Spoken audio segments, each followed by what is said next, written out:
Radio Skid Row 88.9, and it's the Good Smoke. What's going on, ladies and gentlemen? I'm just setting up, and that number is 95509552. Every week I scream out that number. Also, www.radioskidrow.org and goodsmoke.com.au. Check out our Facebook. Check out our Instagram. Hashtag SMOODGOKE, SMOODGOKE. Ladies and gentlemen, I've been waiting 2 weeks for this. I'm excited. I'm like a little child around it. I'm just going to introduce it in. So I wrote down on the Instagram little description when I put the video up today, because I guess that's coming in. You probably already know. If not, then I'm telling you now. So he comes from the streets of the dark streets of Sydney. He lived on the streets. He also he went to like glamorous stages as well. He performed on stages, music. He slept next to bakeries, and he's spreading his story all over Australia, and even on like talent shows like Australian Got Talent, and even he's doing hair and makeup now. But way before that, he was on the streets. So all the way full circle. We've had him here before from when we had the old show called The Big Smoke. Now we got him here for the Good Smoke. It's D.Minor, ladies and gentlemen. What's going on, D.Minor? Yeah. Man, good to be here. We have some history, so it's good to be here. Yeah, man. I was really excited. First of all, that you hit me up and you wanted to have an interview, which was like... For sure. I was excited about that. And, bro, seeing you on TV and like where you first started when I first seen you here, and then seeing you like on TV, I was like, man, he's made it, and he actually kept to his craft. He didn't just went through a phase and then... it just died out. You actually went through. When I seen you on there, I was at home with my parents and my brothers and that. I was screaming out loud. I was so G'd because you're representing Sydney, and not only that, you're representing some real soul and essence, like lyrically and just the music itself. So thank you, man. I'm really proud of you. So, yeah, man. D.Minor. So D.Minor came in what is it? 5 years ago now. So you went to Australian Got Talent as well. You hit the stages there. But I want to go all the way to the beginning. Okay. How this all the genesis of it all, how did it all start? At 11 years old, you got kicked out of home. Yeah. But before that, where were you living and who were you living with? It's crazy. I feel looking back on it now, it's something that's kind of like really surreal. So I guess starting from the very beginning, firstly, as far as I can imagine, I always had a passion for music. Actually, I think the first passion I ever had, and I don't think I've ever told anyone this, but I wanted to be a tennis player. No way. Actually, yeah.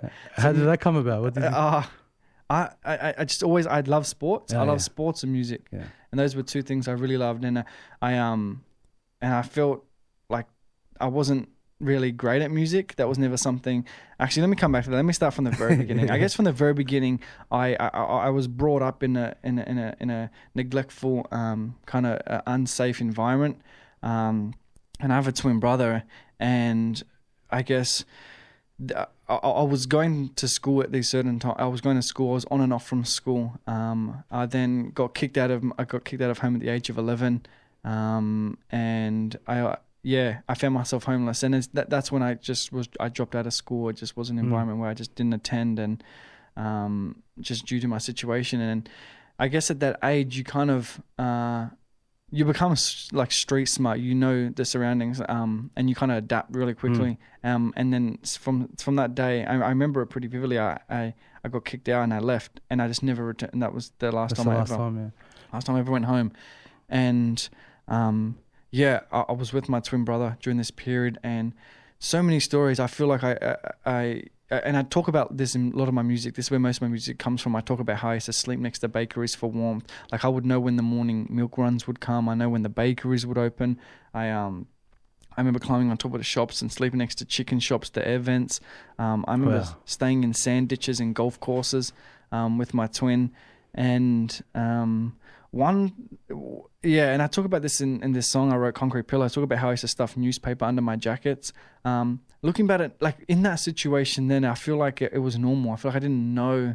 Like that's all you knew, yeah. Yeah, and I knew that it's not right, and I knew that this isn't this is not normal. But it was, I guess, that was the normal. It just happened, and I guess it became normal. And I remember this Red Cross, this small Red Cross were in Sydney actually, and it was someone had donated a lounge chair, and it was way too big for it to like go through the doors and stuff. It was a massive lounge chair, and I remember me and my brother saw it, and we used to turn it upside down on the side at night, and we used to crawl under there and sleep under there. For shelter and stuff like that. Yeah, for sure. And that was probably where we stayed there for, like, that was the most period we stayed for, and yeah, I guess like where I was at, I would go into shops and I'd steal my food. I'd just go and eat, and I guess that's when I got picked up by the Department of Community Services. I was put in a variety of foster homes, so I bounced between so many different foster homes, just all over the place, all over Sydney, and it was just something that, yeah, it's just something that I just adapted to. It was life for me. Yeah. In the beginning, like you said, you got kicked out of home. Yeah. And it was a toxic home. Okay, so what type of home was it? Like, a lot of people like that are privileged with a good life don't understand the essence of what is a bad home. Like, what is it? Like, some places are real bad to the point where both parents are doing drugs and alcohol. Yeah, I feel like drugs and alcohol. I feel like, well, firstly, I think at that age I didn't know what they were, so I didn't. Looking back on it now, I try to remember, and I feel like that wasn't the cause. At that time, I didn't know because I didn't know what they were. But looking back now, I don't think that was the cause. I feel like it was just not wanting to be parents anymore. Basically, is all it came down to, just not wanting parents. There was a lot of abuse, like physical. I guess it was like a violent surrounding. Yeah. So, yeah. So I guess that's sort of something that. As a kid, you want to escape from it anyways. For sure, yeah. Like you try and escape from it. And I remember many nights I would even run away, and then obviously come back. But then there was a period of time where it was my father that kicked me out and said, don't come back. And then when we got picked up by Department of Community Services, they obviously got in contact and did everything to try and, I guess, get us back into a stable home, but I guess they didn't want to be a part of that. They just didn't want it anymore. So then that's when we got put into a variety of foster homes. So I guess people that don't really understand what an upbringing that is unsafe and unstable. That's right. Yeah. But I feel like it definitely makes you a person. I feel like it definitely. I wouldn't be the person I am, obviously, today. Yeah. If it wasn't for that, I obviously learned a lot of life skills and streetwise and stuff like that. Yeah. Knowing now that, like, the roles of a father and a mother in a society, in a family, and what they're supposed to be doing. Not all fathers and mothers do their roles, but knowing that now, growing up, has it created a resentment in your heart? Or nah, not at all. Yeah, it's funny. A lot of people ask me that. They're like, "Are you mad? Do you have like for sure? Are you hatred? Nothing. I feel like, I think it saddens me more that situation occurred. I feel like I feel sad for them, for your parents. I feel sad for them that it happened, and I feel like. Yeah, there's nothing. There's no anger. Oh, that's beautiful. There's nothing. I feel like everyone has their reasons, and it might be the wrong reasons, but I feel like it's something that I feel like I wouldn't be doing music if I didn't do it, because in that toxic environment, when I was at home and surrounded by violence, music was always something that I kind of turned to. It was a part where I would put on headphones. And I guess escape from it. And I often say that music was like therapy for me, being able to just chuck on having a pen and a pad and just writing and expressing what I'm going through. I feel like being able to express something is extremely important, and in a positive way, being able to express it. Yeah, for sure. One of the quotes from Caesar says, "What doesn't kill you makes you stronger." So, totally, right. So you're living proof of that. Yeah. What was the first encounter with music in general that was your escape? Like, was there a moment where you escaped and you discover the headphones and you're like, what the hell? This is a whole new escape, a whole new world. Yeah, I actually had one of those portable CD players. You know those portable ones? You'd put a disc in. And I remember going to like the op shops, the secondhand stores, and I would but I would always steal CDs, and I would steal like the CDs and ones that looked like rap covers. I feel like I just gravitated towards rap because the stories, I feel like I love storytelling. So like Eminem was like I had no idea who he was back then, but listened to this, I saw the CD and I was like, oh, this guy's kind of telling a story, and I feel like he's talking about some struggle, he's talking about this. And there was a whole bunch of other rappers that talk about their like I guess going through some pain in lyrics, and I feel like I could relate, and I feel like, oh cool, I want to do this. So I would always like jot down little stuff, and I wanted to do music, but I felt like my upbringing and I just feel like it couldn't. I'm like, I don't. You weren't worthy enough to. Yeah, I feel like, how can I see this possible? I'm like, I'm homeless. I was sleeping next to bakeries. I go, I don't know how I want to become a rapper, but I was like, I enjoy it. I love expressing it. Yeah. But you're tailored for rap, man. For the stories that they have. Yeah, you're looking now, like people like, that kind of come from some struggle. I feel like they're people that kind of have a message and can share it. Yeah, because if you don't have the struggle, you end up doing like the party hip hop. And there's no essence, and it's all about money because they never had anything. Totally. But with you, you're actually talking about it, and actually helps people. Like, have you had any encounters where someone's coming up to you or a message or something like that? And if there's a few, share them, because like massive. So like going on Australia's Got Talent and performing the song Concrete Pillow, which is a song that kind of speaks a lot about what I've been through. It's basically, I talk about sleeping next to bakeries for warmth. I talk about putting newspaper underneath my jackets. I talk about these situations and how I was homeless with my brother, and I feel like that situation and Concrete Pillow, I guess that is just an analogy of sleeping on streets. And I feel like I performed that song on Australia's Got Talent. That song actually went viral on Facebook. It got over 12 million views on Facebook, and I guess my social media was just flooded with people, like people that live in refuges, people that live in foster homes, just community centers, from all walks of life. People would message me and just say how music has helped them, and then also how my music has helped them. I just had this girl just message me. So I usually get someone message me something about music, which is, it just kind of encourages me why I do it. And I'm like, oh, cool. This keep you on track. Keeps me on track. I had someone just message me the other morning saying that they listened to Concrete Pillow and it's helped them through, like their depression, anxiety, and helped them get through it. And I'm like, oh, that's crazy. I feel like just me writing a song about what I've been through and my pain and struggle, how someone can relate to that. And actually, I had this other girl message me and tell me that she works at a clothing store, retail store, and they chuck out like old clothing that have rips and all that stuff and buttons missing. They chuck them out, but she said she now takes them home. She said after the audition she saw it, she takes them home, she stitches them up and fixes them, and she goes and hands them out to homeless people. Bro, I just got chills when you said that, for real, because that's... Yeah, I got the same thing happen when I read it, and I'm like, oh man, this is like, music is powerful. I feel like the music is powerful, being able to listen to it, because I have the same feeling when I listen to someone else's music, and I feel like and it's deep and meaningful, and I get chills. I get the same thing. I'm like, oh, this is why I want to rap. This is why I want to be able to help inspire, I guess, people. Well, think about it. Like, I'm not judging, but thinking about that girl who she probably works at a tarot crash or something like that. Yeah, right. So she could be like clubbing clothes and stuff like that. And totally. And most of the girls in there, no offense to the girls in there, but most of the girls in there don't seem like the sharpest tools in the shed, you know. Yeah. And for you to break a barrier like that, you know, like, and then she's thinking about helping others. Come on, man. That's like, if you can touch one person, right? Yeah. So I guess that's why I went on Australia's Got Talent. That's why I was speaking with my manager, and I'm like, I guess the reason I want to go on is to just spread awareness. Like I don't care what like money or whatever comes with the extras. When it comes with it, I'm like, I just want to go, I guess, raise awareness and just share the message and hopefully share my story and use that to hopefully inspire people. And I feel like it did do that. I feel like a lot of people reached out. I'm actually going on a schools tour next year. I'm going into schools and detention centers and youth centers. Wow. So it opened up doors for you too. I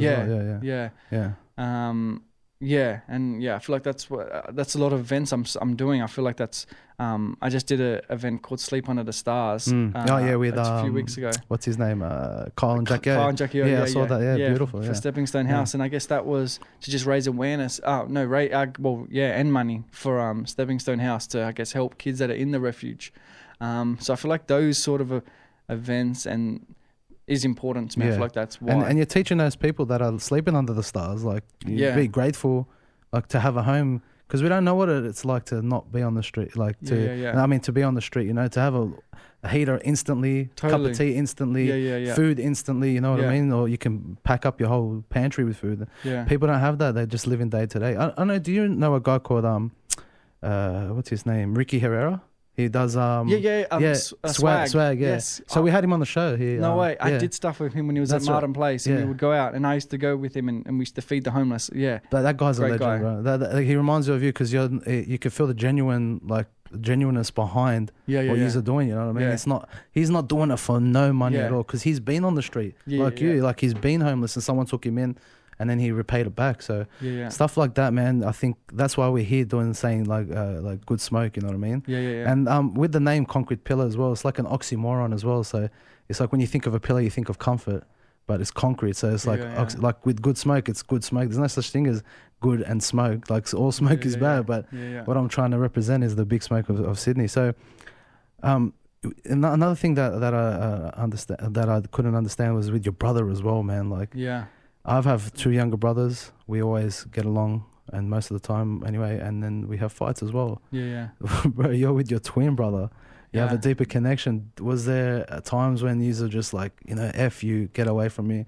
Or were you always sticking together? What was the relationship like? We've never really done that. Actually, there was a period of time where I got put in this refuge, and we were both young, so probably around, I guess, 13, 14. And around 13. And we got put into this refuge. And we'd go back to the Department of Community Services basically each day. Then they would find us refugees and then send us out there. There's this one time where there was this refuge. There's a lot of youth homeless people all over Australia. Yeah, there was a lot of homeless people in general. Yeah, but the youth I feel like has grown like a lot. Has grown. Yeah. So so we were in the situation where we were only one spot was available in certain homes. Fuck. Because it's very hard. There's a very high demand for people, for young people in refuges. So it's very rare that you find 2 openings. We did majority of the time, but there was just one opening, and we got separated. And we just thought that it was temporary. We thought we'd come back to the office next week or day or so. Who took the room? You did or him? No, so I took it, but then they took him to another place. Oh, to another. So we're in separate places, different refuges. Damn. And what happened was that we lost contact, and then we moved on from there. And it wasn't until about a year and a half later. So during that period, I just accepted the fact that I had lost him as well. Far out, man. Yeah, I accepted the fact that I lost him as well, and I'm like, I tried to reach out at certain points, but I feel like I had no idea. I was young. I didn't have phones. I didn't have a phone back then. And it was funny. About a year and a half passed, and after I just accepted that I had lost him and everyone else, where I was in this one refuge, and people move in all the time. People come in like all the time. There's like about 3 to 6 months. It was a medium. It was short term to medium, crucial. Accommodation for young people. And they said a new person was coming in, and it was my brother. So it's crazy. What was that? What was that like? You seen crazy him? moment, crazy moment. Because I think they knew the work, like the youth workers knew. They just decided, I think, surprise. But it was a crazy moment. And we, I guess, from then asked if we could, I guess, stick together and, just kind of know where each other was, or at least put us together in refuges. So then we at least had your brother, that's the only one in the world. And especially, I feel like, because twins, I feel like, I feel like they were just because we were, I don't know, I feel like we were a bit closer because twins. Yeah, are you identical twins? Identical twins. Oh, wow. But do you look right? Yeah, we look exactly the same. Oh, really? Yeah, we're identical. But and then we just stick together until we're 18, and then we moved out and independently, just us two, and we're still together, just us two. Mad, man. Yeah. What's your relationship like with it? Yeah, tight. We're really tight. We're really tight. Yeah. Yeah. And do you think the streets, like, definitely sewed those together? Yeah. I feel like that's what kind of bonded us and I guess made us really close. Yeah. Bro, 11 years old, bro. That just, because I'm thinking when I'm 11, I was like playing in an inflatable pool in the backyard somewhere. So I'm thinking 11 years old, you switched on straight away, got onto the streets. Yeah. So like with food wise, like how did you get food this is how I got. This is actually, I guess it's a good and bad situation. I would go into supermarkets and just, I guess, steal and eat food in the supermarkets like all the time. That's just what I did. And there was this. It got to the point where I got picked up by police once, and then that's when the police about my situation, and that's when the Department of Community Service came in. It's called FACS now, Family and Community Services. And that's when they kind of, then that's kind of where the ball started rolling, and they're like, okay, cool, well, we need Let's get you into the system and stuff let's like get you in the system. We became state ward, which basically means that you're under the care of the minister, so they're the government's your family, I guess. Yeah. Got a big family. Yeah, I know. Right? Rich family as well. They don't give you no money. They don't give much money to, I feel like, refugees. So many foster homes. I feel like a lot of foster homes I went into were for the money. The parent, the hosts were for the money. But then there was a bunch of foster homes that I went into. I never really stayed in a foster home more than a few months. Okay. And I think it was just because of my age. I was around like 14.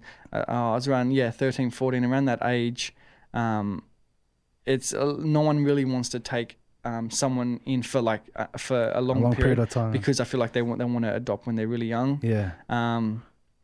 But yeah, which is fine. So, but that's just what they do. They take young kids in for like certain periods of time.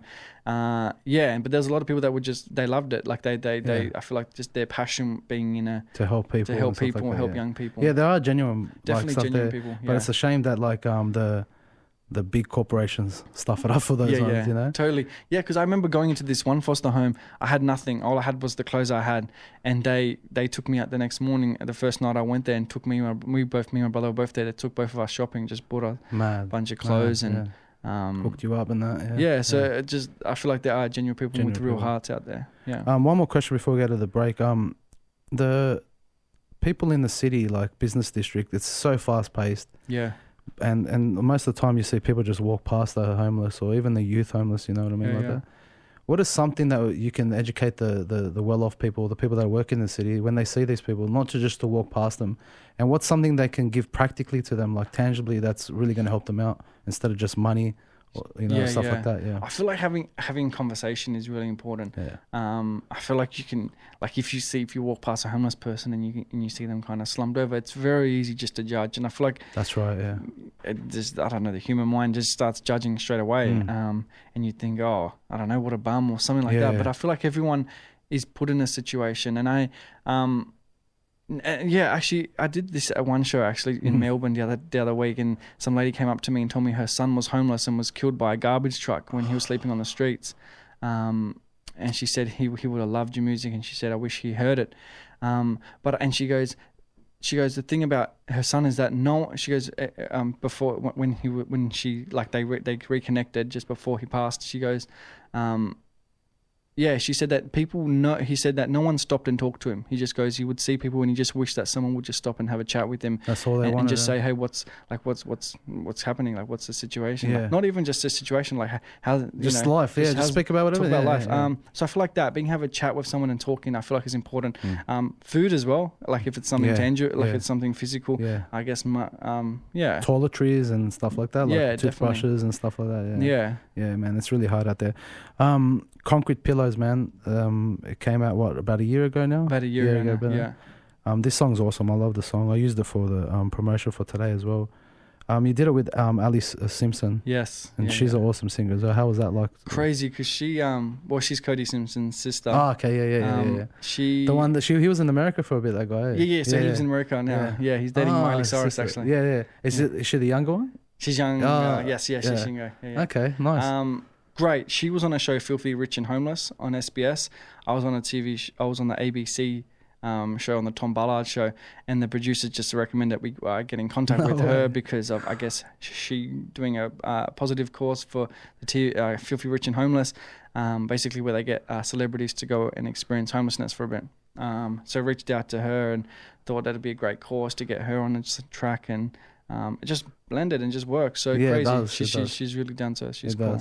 I'm going to play this one, man, and I hope you guys like it too. This is Radio Skid Row 88.9, and you're listening to Good Smoke. It's Radio Skid Row 88.9, and you know who it is. It's the Good Smoke. And ladies and gentlemen, that was Kanye West, Follow God. And the new album's out. If you don't like it, then I don't know what's wrong with you. But anyway, just before that, we had D.Minor with Concrete Pillows. I hope you guys like that, and you can catch that on Spotify and also on all the social networks as well. All right, man. Let's get into it a bit more. All right, I'm excited. I wanted to talk. A lot of the artists that come in, they always have deep lyrics, like talk about faith and God in their lyrics. Yeah. And seeing your tattoos and stuff like that. Faith. What's faith mean to you? And did it play a role while you were on the streets? And how did you get into faith? Stuff like that. Yeah.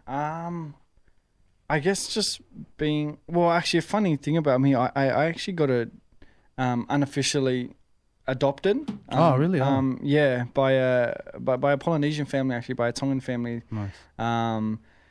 And I guess that how that happened was I went to TAFE, and I was studying music at TAFE. I guess that was the first thing I ever the first step I ever took to, I guess, do something more than just myself. I'm like, okay, I need to do something of it. And this was probably when I was like 16 or something. I was living in a refuge, and they put me into TAFE. And I met this guy as my best friend. We became best friends, and basically we became family. So his family decided to, I guess, unofficially adopt me and my brother. Shout out to those guys. Yeah, amazing. So I'm very close with them. So I'm usually there a lot. But I guess music for me, and I guess faith, and incorporating that together. I guess in a lot of my music, I try and have it there in some form or like way. laced into it. Yeah, laced into it. Like I know in Concrete Pillow, which you just heard, it goes. It's what does it say? It's kind of crazy how you save me in the heart of the storm. Oh, yeah. So I feel like in like kind of in your darkest times, and in most struggling times, I feel like once you hit rock bottom, all that is basically is just a solid platform to build up from. So I feel like once you kind of reach that spot in your life, you kind of look for, I guess, something, like you look for answers or something else to kind of help with that. And I feel like faith was something that helped. And coming back to the family I got adopted by, they kind of got me into church as well, and kind of got me in I guess into that environment, which I feel like helps. And I feel like having something to, I guess, believe in, and something kind of I feel like it's important. For sure. No, I feel like then incorporating that into music is something I used to talk about a lot in a lot of my music. I used to talk about that all the time, but I feel like a lot of people. I feel like the target audience is very limited. No, for sure, yeah. So I feel like if I talk about, I guess, a bit about my struggle and pain, and then incorporate a bit of that, and I feel like it relates. Yeah, it relates. It's not like a distant God up in the sky sort of thing. Yeah. It's not just praising him. Like, yeah. You see, even now when we played the Kanye new album as well, he's laced with lyrics as well. It's not about just God. It's about what God has taken him from. Sort of thing. Totally, and I feel like just being here is kind of an example. Yeah. Like sleeping next to bakeries for warmth, looking at now sleeping at bakeries for warmth, being in this situation to being, I guess, traveling all over. I was just in China not long ago doing some shows. Just before that, and a month ago, I was in LA doing some stuff. Yeah. And I feel like that's crazy to look at it from now and being like maybe like a couple years ago as a minor, I was homeless. I was in this situation. I felt like that was all I knew. You're on the streets, bro. I was on the streets. Yeah, and then now you're flying planes. Like, come on, bro. That's awesome, bro. And that's in the space of what, like, say 10 years? Say? 10 years. Come on, man. Yeah. Like, most people don't even get out of that rut. Yeah. Most people don't even find or even think there is a place to go to better their life, you know? Totally, yeah. And I feel like that's...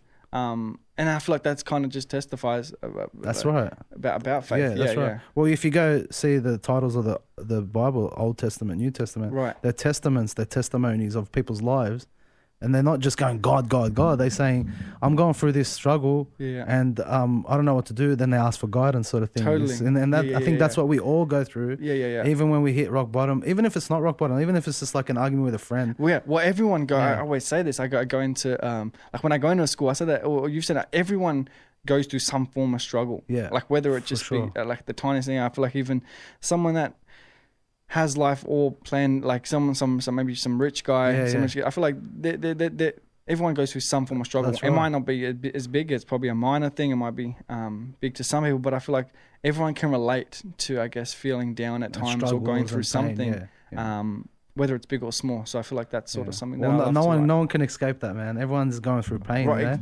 Yeah. No matter what tax bracket you're in, is like everyone's going through the same stuff, and that's why music, like you said, it penetrates every class, man. It Totally. penetrates every classism, racism, anything. Like people can relate to music because it has no color and it has no body. It's like it's like formless, you know, just like good smoke. It just goes wherever it goes, you know, and whoever catches it sort of thing.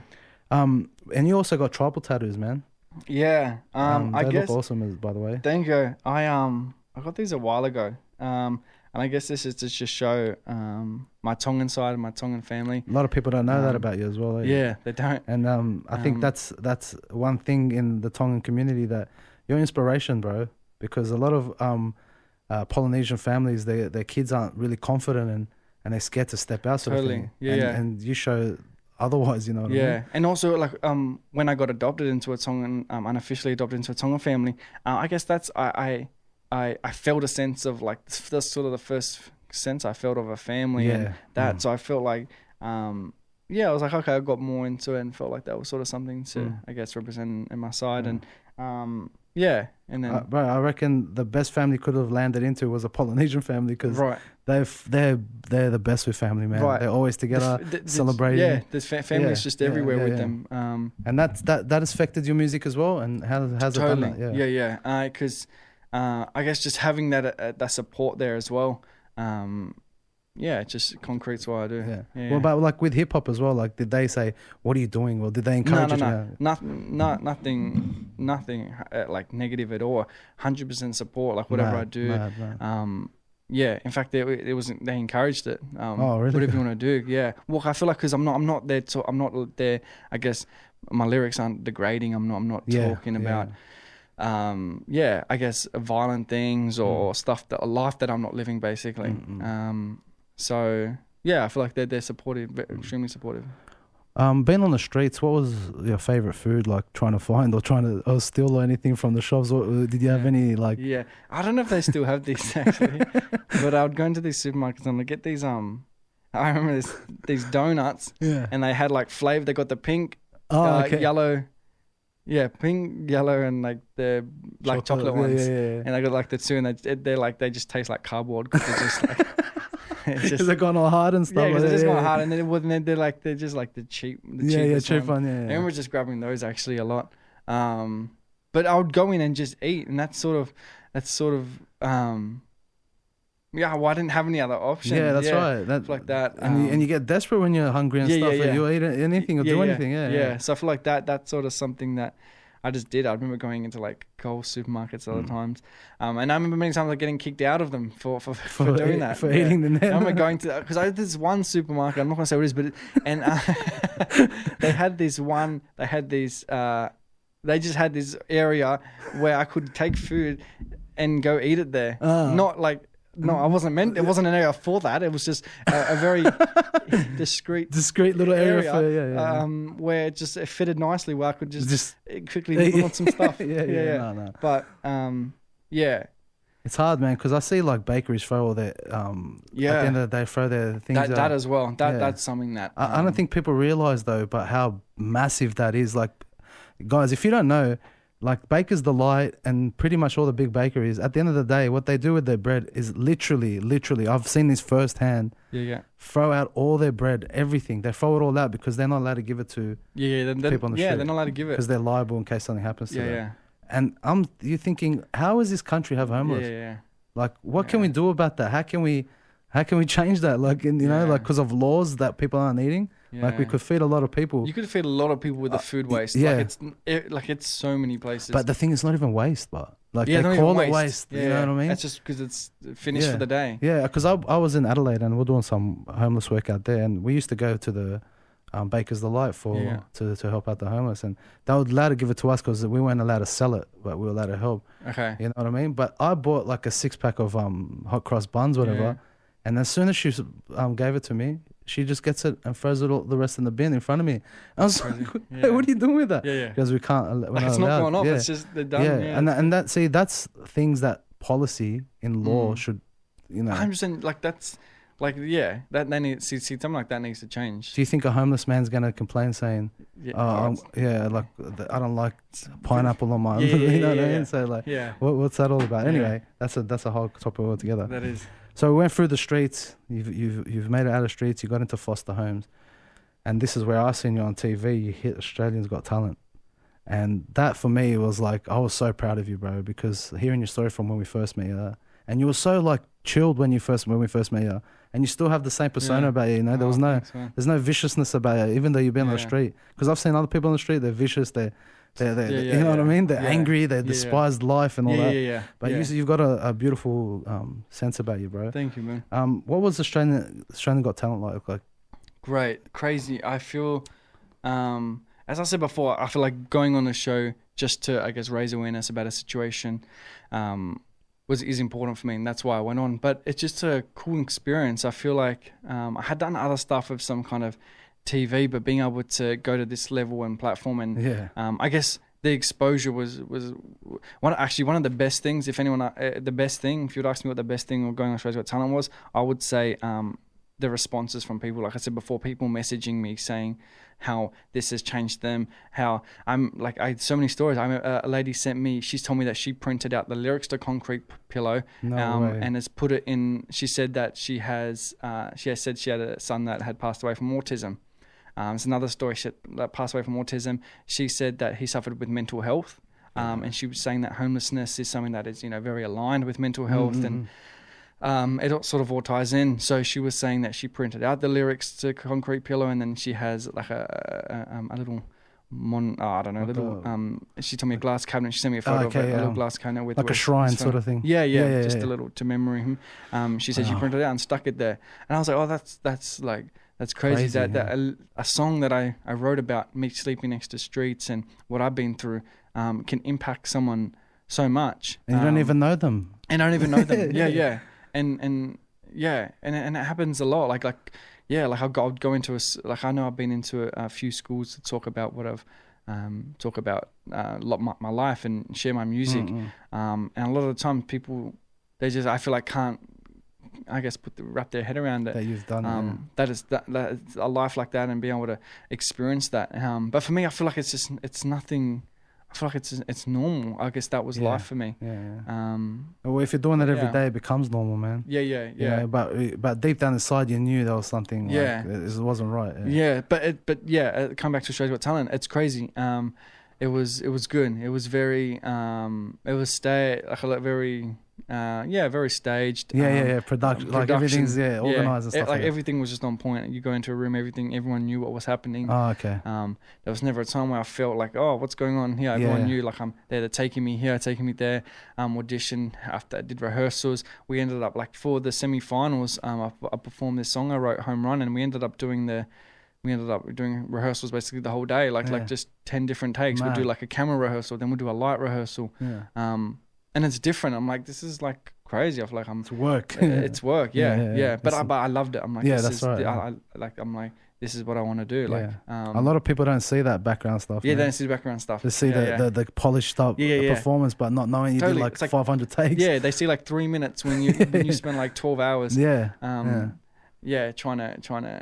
to hit on the thing. Master it. But some of the comments I read on here, people like stuff like I've watched this 12 times. I've heard this song and it changed my life.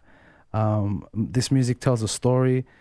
Do you have a sense of responsibility now? Like, do you feel like you have people on your back, and you now from now on, all the music you do has to be on that bar? You know what I mean? Like, is it hard? Is there a pressure on you? Yeah, I feel like having what's going to be the next song. I feel like is important because I feel like I can't then obviously create an album or a million songs of just that one topic. One topic, but I feel like the topic is like massive, so you can kind of pull from each area. But in a way I do. I feel like I guess you always try and better up yourself, one up yourself. But I do. Like thinking about like no one talking to you at all on the streets. Now everyone's trying to get at you because of this. And because it's not like I can I can, but it's not. It just wouldn't work if I put out a song about clubbing and partying, because I feel like that's not you. It's not me. That's not my audience. That's right. Exactly. So I like to keep stuff real, but I also like to keep stuff that does what. Here I am. That does get played on radio. To find balance between. Because I feel like if you can get it played on radio, then it obviously opens up a bigger audience. But then if you can also talk about some pain and struggle and kind of bring that into light and into radio, then I feel like it's good for me. For sure. I feel like that's sort of for sure. a Like, road I want to take. Yeah. Oh, well, I was reading all the comments, man, and like, there's some life-changing stuff, Some like, crazy, some crazy comments. Well, the audition on Australia's Got Talent, a lot of people love the female singer. She had an amazing voice as well. What was her name? Her name's Maddie. So Maddie, she was amazing. Well, the whole band was. I feel like if it wasn't for that brand, it wouldn't be the performance it was. But a lot of people, I feel like, do talk about how music has changed them or how impactful it is. So the judges loved you. Oh, Nicole anyway did. She loved you the most. She was almost in tears. She was in tears, I think. Yeah. Yeah. The reaction of the judges, because that's another pressure in itself. Seeing all previous shows and hearing about how they're like. Totally. What was it? Being vulnerable like that, to be open in front of people like that, and then to get judged in front of everyone. Well, you know what? Like going on there, I feel like it didn't matter to me. I feel like I don't really care what the judges say because I'm not trying to, I guess, compete. That's right. That's just what comes with it. I just wanted to go, I guess, to shed a message and hopefully inspire people. And I guess whatever they say is, or that's their thoughts. That's their thoughts. So it just doesn't affect me. But it was great that I guess they had good feedback. And it wasn't until I was reading a news article once it was out that Nicole was singing the lyrics after. That's right, yeah. And I was like, I don't remember her doing that. And then I went back and watched it, and she kind of remembered it. And I'm like, oh, that's cool. She had a tear in her eye, bro. Yeah, you touched her. And again, that's celebrity status. And we were saying it on the break, music can break all those barriers. Totally, yeah, for sure. People actually messaged me from the audience that were in there, saying that just being in that environment was just surreal.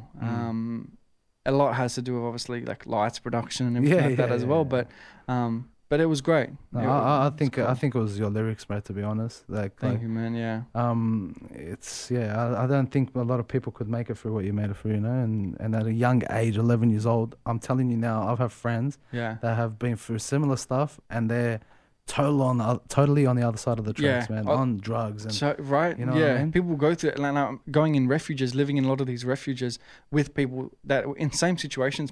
I know people that had gone through worse. I know people that had gone through less than what I had been through, and have ended up like in rehab and in jail just from I guess hanging with the wrong people as well plays a major part.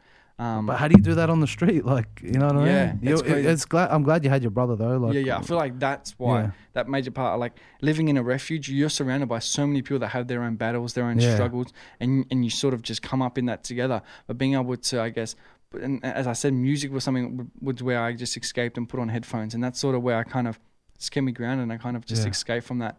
But so many people just veer off and go the wrong way. For sure, man. And like to stay on, that's what I was saying when you first stepped in, when you came into the studio before we went on there.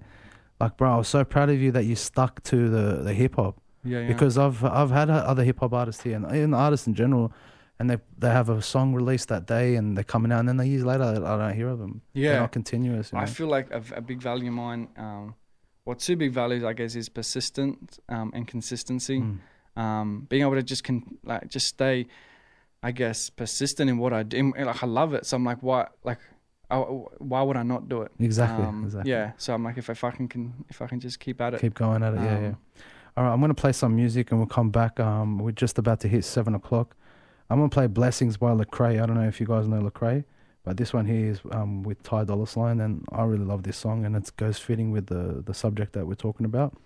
Remember that number 9550-9552. Also check out radioskidrow.org. Or what's your Instagram? It's D.Minor Official. D.Minor Official. At D.Minor Official. So if you want to check out his page as well, so go to his page, follow the page as well, and then we can get him out there, put him up even higher into the world, out in America and all where hip hop is reigning. He can be one of the champions there as well. Thanks, man. Stay tuned. It's Radio Skid Row 88.9. It's Good Smoke. Yeah, it's Radio Skid Row 88.9. You're listening to Good Smoke. And remember that number 9550-9552. Also radioskidrow.org. Follow the support links and support the radio. Also goodsmoke.com.au. And remember, check out our Facebook, our Instagram, Twitter, and LinkedIn, and we're all on there as well. What was your Insta? D.Minor Official. And is that Facebook as well? Facebook as well. All the same, yep. Okay, so check out D.Minor on there. All right, we're coming to talking about D.Minor and his struggles that he's been through, but I wanted to go where he's at now. So I see you on the Instagram ripping that up in LA, man. Yeah. And taking some nice shots of the beaches there. It looks beautiful over there. So what's that connection? How did you get to LA? Well, firstly, I go over for summer just because I love summer. But you know what? Everything that the stuff that happens, like the radios and stuff over there and performance, just happened to be in around summertime. So it just works out great. But I guess how that happened was in 2015, I got... I think that's when I come on here 2015. Probably, yeah. It's about that, eh? Or around that. Maybe maybe around that time. I think. Yeah. Before or after. I got selected to represent Australia at the World Championships of Performing Arts, which is I guess a talent Olympics, I guess, held in Los Angeles, in California. And I got selected to represent Australia in rapping in the rap division. Which I was surprised at because they reached out and was like, firstly, I'd never heard of this. I'd never heard of this competition, but I did some research and I was like, oh, it's pretty big. So like 63 countries. Wow. And then I can all different music. All different music. So they do everything. It's like performing arts. So they do everything from like dancing, modeling, acting, and vocals. And then in subcategories, they have the subcategories, and I competed in the rap category, and I was like, oh, okay, cool. So I just thought it'd be awesome to go over. And I guess that's like the birthplace of hip hop. Yeah. So being able to, I guess, go over there and do that. And it's crazy because not only did I do that, I performed and I shared a song about, and I think I wrote it, and it's called SYD to LBC. Yeah, that's right. Right now it's really funny, but it's, so Sydney to Long Beach, California, because that's where the competition was held. And I talk about how, I think basically I talk about rapping on how I slept on the streets to now rapping in California. I feel like just that for me was like massive. I'm like, I'm over in California to perform. Yeah. Just that was insane for me. So I guess that if that's all I did at that stage, I feel like that would have just iced the cake. I was done. I'm retired. I've made it. That's it. That's what I felt. And then so I wrote a song for it, and I talk about my life. Similar to Concrete Pillow. But yeah, and then I performed that, and won gold. Won gold. Yeah, for that's Australia. right. You won, bro. That's another thing. Like I don't understand. Yeah, I don't understand that. You're in LA, bro. There's so many rappers there. Compete like against rappers that are like the birthplace of American. And I don't know if it's because I'm Australian and it's different. It's the smile, bro. It has to be the smile. You duped them, eh? Yeah. No, but the other rappers, when you saw them, were you like, what am I doing? Yeah, there's some crazy. Yeah. I'm like, man, I'm like, I don't fit in here. Like these guys do like the fast speeders thing. Yeah. But I feel like it came down, and it's just my opinion, down to like, I guess, lyrics and how much it impacts someone. Like I feel like the judges, I feel like there's rappers you can shoot into the radio and hear rappers and stuff, and I feel like this was just a typical rapper. But I like, because I was trying to analyze. I'm like, how did I win? What thing? I'm like, what? And then I kept thinking of things like, what did I do? And I'm thinking it must be because the lyrics and the meaning, I guess the energy behind it was just, I guess it came from a place of, I guess, realness, instead of just, not that there was no other rappers that did that. But yeah, maybe it was just that you are good, bro. I think so. I'm like, you're just good, bro. I think it's hard as well. I feel like having, I feel like I put my heart into that. And then it paid off, man. Well, shout out to the judges, and I'm glad that they've seen that. Yeah. Because I feel like hip hop does need that. Yeah. So if they're encouraging it in competitions. Totally. Because I never heard of a competition, nor seen of a competition that does hip hop. Yeah. It's crazy. That's crazy, yeah. And then every year they invite me back to perform at the opening and closing ceremonies. Far out. That's so. And this year I worked out great because I was in LA doing some stuff. I had a few different shows. A bit of media. So and then it worked out that I could go back to this event and perform at the stuff. So doors opening for you with this stuff, man. Yeah, I feel like every time I go back. So I've been back since 2015. So I've been about 5 times now. And then I go back next year. I feel like every time I go, I just build more of a connection, just more contacts. We had Inferno in the other week here, right? And it's funny because you had a really good time in LA and with music over there, but with him, he had a bad experience with signing with someone, and then the deal fell out. In LA? Yeah, Yeah. or in America somewhere. Yeah. I'm presuming LA, Yeah. but in things. So it's funny how two different. Yeah, he's a talented guy. But yeah, it's crazy. I feel like in LA or in America in general, it's because I actually did have a bad I signed with the manager. He was on, I think, the East Coast of America, and that was sort of an experience where didn't work out. And I feel like it doesn't really matter if I get a bad experience. I feel like You got the talent. You can make it through somewhere. Yeah, I feel like one door closes, another one will open. Yeah. Has there ever been a time when you've just about to step on the stage, and you're like memories and visions from the past just swoop over you and just overtake you? Yeah. And you're like, what the hell am I doing here? Like, sometimes. Have you ever experienced that? And what's it like? I actually had a feeling very similar to that. I was performing. I was performing for a small event, just not long ago, for a small church event, actually, and which is different to some stuff that I do. But I just love the cause for this event, and I did it, and now I feel like I was just so. I guess I don't know if it was the sound system or what it was that kind of. It was amazing. Man. Yeah, that's it. And it just I actually forgot my lyrics because I was like so into the story. Wow. But I picked up on it. I picked up on it within a second. You grabbed yourself. I was like, I stumbled for a sec, but then it was like, because I was like, it's more like I was just visualizing it than actually saying it.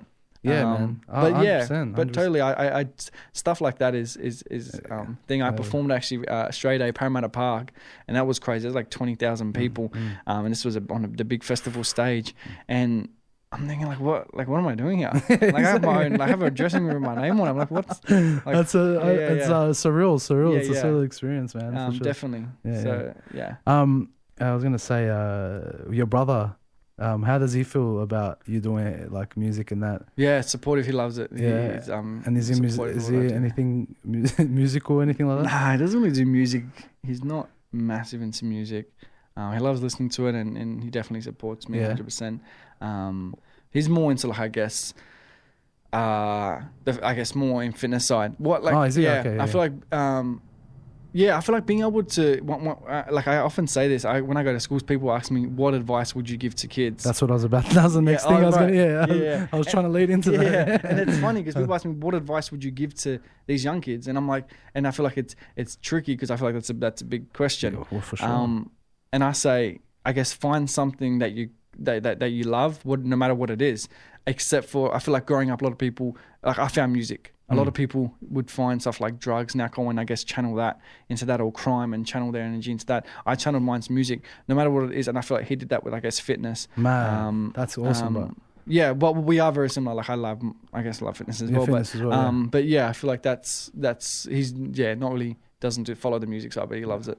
With the lyrics that he hears though, like he was there with you. So like, what's his reaction? Like, did he say to you that, bro, you captured everything that we've been through? Yeah. Is that what he's like? Yeah. But basically dead on. He's like, he goes, how the hell did you do that? He's like, that's like that happened. It's like, you're right. That's word for word basically what happened. So he's like, oh, you kind of got everything. But we have MMAD. Which is musicians making a difference, and it's something that you've come up through as well. Totally, and that you've and now investing yourself into as well. Can you talk about what this whole musicians with making a difference is, and what's it all about, and how to help you? Right. So I guess I was in a refuge. This is how I found them. I was in a refuge, and I wanted to do music as well. Like this was, I think, during a school holiday. Like, you got to do something. So they enrolled me into this music camp. It's called 351, which is like 3 days, 5 elements, and it follows like the hip hop elements. That's mad. And then one shot basically. You gotta take that shot in life. And I did it, and I was like, you kind of go somewhere and you don't know what's going on. Especially camp, especially like, those camps. With other kids as well. Kids, I'm like, I was young. Shame, bro. Shame. I'm like, I had these little raps which I wrote, which were like real bad. I can't remember any of them. But at the time, you probably said, this is the best. And then, I got in, and I've just felt a sense of, I guess, that no judgment. They kind of, I guess, they believed in me, and I guess from that point, I went through their system. They got programs called Catch a Falling Star, where they it's like a mentorship, where it's with Sony Music, where they help you, I guess, develop your character and personal skills. And then another project I went up with them with Universal Music called Rise Up, which kind of creates a campaign for youth. And now so now I'm a charity ambassador for them, and I work for them as well, and I help run their programs. And I feel like it's great because I can relate to a lot of these young kids because I was in that situation. And they can totally relate to me because I guess what I've been through and where I'm at. So, definitely a great charity. And then that was also why I guess I went on Australia time. So I guess if I guess put money towards them to raise it. And I actually in my semi-finals of Australia's Got Talent, I performed a song called Home Run, and I actually brought some kids out from the Mad program to join on stage for the last chorus at the end to I guess help sing a chorus. But on Concrete Pillars, was it? No, Home Run. Home Run. This is on the semi-finals. Was that the one with the guy wearing the white beanie? Yeah. I remember seeing that. So at the end, I brought a bit of a choir. That's right. I seen that. Yeah. Ricky Lee was even mentioned. Right. Yeah. You guys suit together actually. You and Ricky Lee. He's same height and everything. Same height. Yeah. You look good together on TV. Yeah, cool. She's cool. But she really loved your song too, man. And she's been through the whole music industry as well. But totally. Yeah. But more why I like speaking about musicians making a difference is because not only kids have problems, but parents have problems with children as well. And the thing is, with this day and age with social media, there's so much things parents don't know. They're not in the loop about. And so they try to find places for their sons to go, or they just give up on them. And, to the extent, even to like your story, they don't even want nothing to do with you. So. But is this a place where parents can... Totally. What, and also what can a parent say to a child in a situation that's struggling like you, what would you have liked to have heard when you were a kid from your parents? And I guess it doesn't even have to be words. I guess just believing and supporting, and that doesn't even need to be through like a verbal conversation, just I guess being there, and knowing that, someone is, I guess, there for you. I feel like that's important growing up. You need, especially at that young age, you need someone to know that that someone's got your back, basically. For sure. And it's sort of a given when you got parents. It's sort of like you feel like, okay, that's what you're meant to do. It's what you're meant to do. So when you don't have that, life shifts a bit. But I guess for parents, a lot of these young kids, they come to Mad. And I know that there's a thing that the mums have made up where they bring their kids to Mad, and they do like a Mad Mums where the mums hang out and they sort of get together and chat about, I guess, raising kids about life. So I feel like it definitely brings people together. I guess, but and that happened organically as well. I bet they weren't even planning for that. That just happened organically. But which is a good thing, man, because I feel like if we don't talk about our problems, or not even talk about, but trust someone to have a chat with about your problems. It's like you feel like you're the only one that's going through it. Totally. You know what I mean? And then when you find out that someone else has gone through something, it's the game changer. And you're like, oh, cool, well, I can relate to that. And then it's sort of you understand that person's, you just kind of have more understanding, and I guess that's what builds a bond. That's right, and it opens up the person to like, it's sort of like a unwritten trust between you guys because you share that same experience sort of thing. Yeah. I'm gonna play one more song, man. So we can get comfortable, and then we're going to play your song. We're going to perform Home Run. We're going to get comfortable, set up, and whatever. So I'm going to set up Motherland, and this one is called Thoughts. And these guys came in a few weeks ago. So it's probably a month now. And the interview of them is coming out soon. Nice. But this one is, they're Sydney artists as well, so they're representing Sydney like you're representing Sydney, so they're doing really good work. It's Radio Skid Row, and you're listening to Good Smoke. All right, we've come towards the end of the show, and we're going to play his new single that just came out, Home Run, by D.Minor, and he's going to perform it live here in the studio. So I'm going to have this on video, so you can check it out there, but hopefully you guys are listening now and then can enjoy this. Yeah, Jade, bro? Yeah, this song is features Zig Power, so he was a finalist on The Voice, and I guess it's a song that kind of follows after Concrete Pillar about no matter how many times you fall down, you've got to stand back up and keep going. And smash some home runs, eh? Smash some home runs. Let's do this. I'll take my mic off and you can smash it, bro. It's Radio Skid Row, 88.9. You're listening to Good Smoke.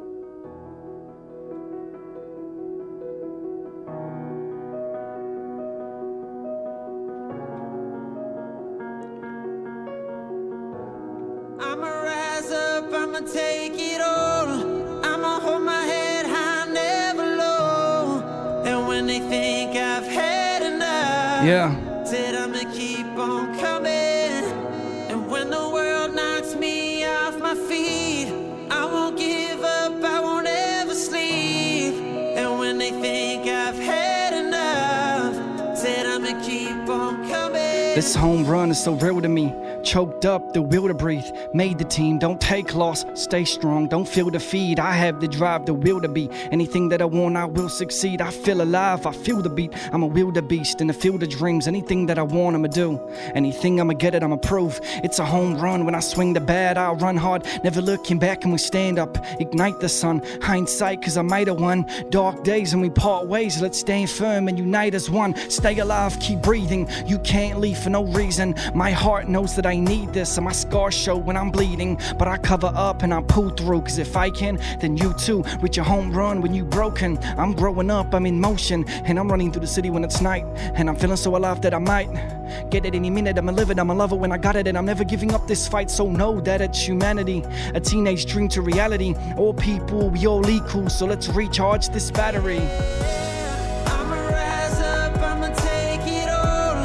I'ma hold my head high, never low. And when they think I've had enough, said I'ma keep on coming. And when the world knocks me off my feet, I won't give up, I won't ever sleep.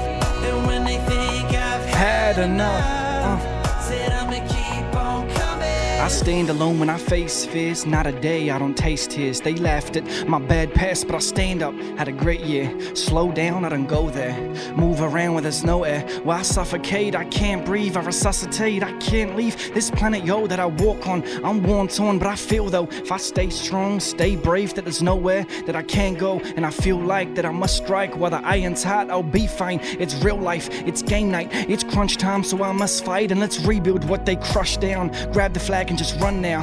Drop the mic, the crowd cheers. Trumpet plays, the sound is so loud that my eardrums just vibrate. They go hard, don't doubt this, cause without wings I still fly. So hold on to whatever dream that you got, and I'm never giving up my spot. What you fight for is what you earned, and don't stop at no U-turn. From a big dream to a major league, I'm here to stay, never came to leave. I stand tall with my head high, standing proud for a greater need. I'ma rise up, I'ma take it all. Yeah, I'ma hold my head high, never low. and when they think I've Had enough, said I'ma keep on. coming. And when the world knocks me off my feet, I won't give up, I won't ever sleep. And when they think I've Had enough. said I'ma keep on coming. Home run, keep on coming for the. Keep on coming for the. I'll Keep on. running on. I'll keep on coming. It's Radio Skid Row 88.9. This is the Good Smoke. Come on, ladies and gentlemen. As if you didn't feel that right there, bro. I'm shivering, bro. I got chills, bro. It's different when you hear it live, bro.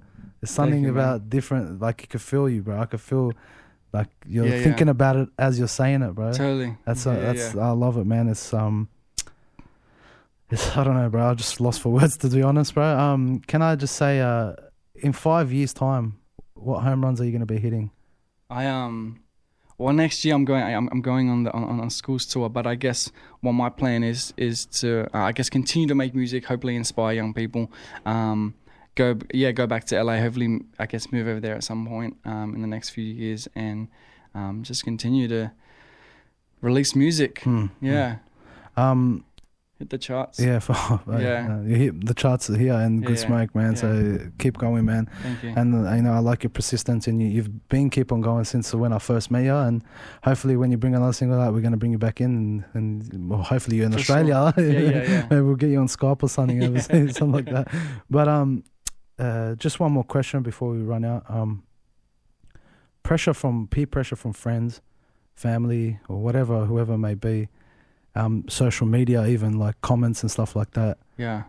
What's something that a young guy can? How does he deal with that sort of stuff? What can he do to deal with like the abuse and all that sort of stuff? Feel like he's not accepted anywhere. feels like he's worthless and all that. You know, someone like you, your words have a lot of weight. What's something that you'll tell those guys? I guess not. Social media can be damaging. I feel like social media can just bring a person down. So I feel like not focusing on that, because I like, even though that there's been comments on Australia's Got Talent, and then some of it's been positive, but not all of it's been positive. Right, yeah. I feel like some people, there's always going to be people that just dislike you. That's just life. So I guess being able to navigate around them and being able to just, I guess, focus on yourself. I guess, just being able to focus on yourself, I feel like is important. Yeah, for sure. Having a lot of love for yourself, and just blocking that out. I feel like that stuff doesn't affect me now. I feel like I'm just.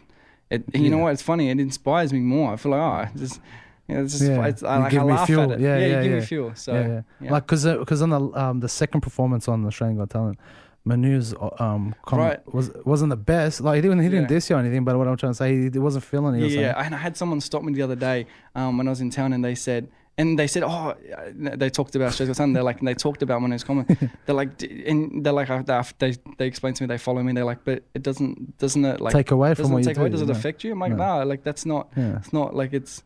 Some things are not for everyone. Yeah, some things are not for everyone, and that's totally cool. Yeah. Like, and he was respectable about it too. Totally. And there's certain things that I guess I don't like in life, but I guess that's just the way it is. Yeah. And that comment when he told you that.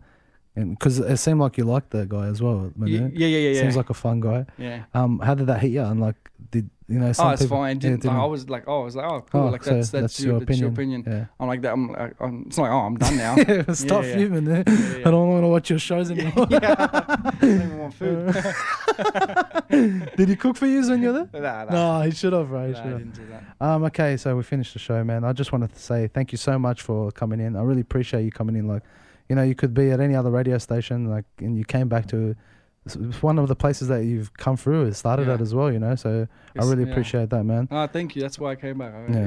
No, and that's another thing rappers should keep on doing. Never forget where you came from. So totally. Any last shout outs to the camera? You want to do anyone? Any love to anybody? Shout out to Mad. Shout out to Skid Row. Good Smoke. Thank you for having me. No, thank you so much, ladies and gentlemen. I'll be here next Tuesday, same time, 6 to 8, interviewing someone great in Sydney, just like D.Minor, and hopefully you guys like this interview and you can catch it on YouTube in a few weeks' time. It's Radio Skid Row 88.9. Thank you for listening.